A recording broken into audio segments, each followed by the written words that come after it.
The richest man in Babylon, the richest man in Babylon పుస్తకం యొక్క short cut, quick summary పాయింట్లు ఇవి. ప్రధాన పాత్ర, మెయిన్ క్యారెక్టర్ అర్కడ్ ఒకప్పుడు పేద లేఖరి, స్క్రైబ్, కానీ ఆర్థిక సూత్రాలు పాటించి బాబిలోన్ నగరంలోనే అత్యంత ధనవంతుడు అయ్యాడు. 3 ముఖ్యమైన గోల్డెన్ రూల్స్. 3 golden rules.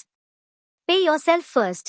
మీరు సంపాదించే ప్రతి ఒక 100 రూపాయలులో కనీసం 10 రూపాయలు, 10% మీ భవిష్యత్తు కోసం ముందే దాచేయండి.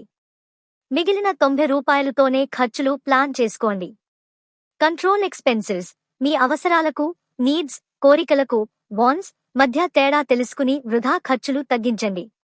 Make money work. దాచిన డబ్బును ఊరికే ఉంచకుండా అది పెరిగేలా సురక్షితమైన చోట పెట్టుబడి, ఇన్వెస్ట్ పెట్టండి. 3 ముఖ్యమైన హెచ్చరికలు, వార్నింగ్స్. సలహాలు.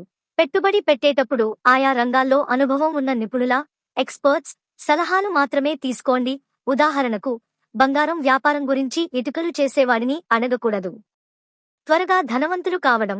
రాత్రికి రాత్రే ఎక్కువ లాభాలు ఇస్తామనే మోసపూరిత పథకాలను, గెట్ రిచ్ క్విక్ స్కీమ్స్ నమ్మి డబ్బు పోగొట్టుకోవద్దు.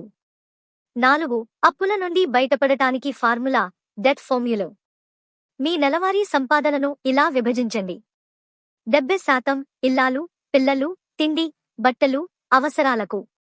20% ఉన్న అప్పులను క్రమంగా తీర్చడానికి. 10% మీ సొంత పొదుపు పెట్టుబడి కోసం.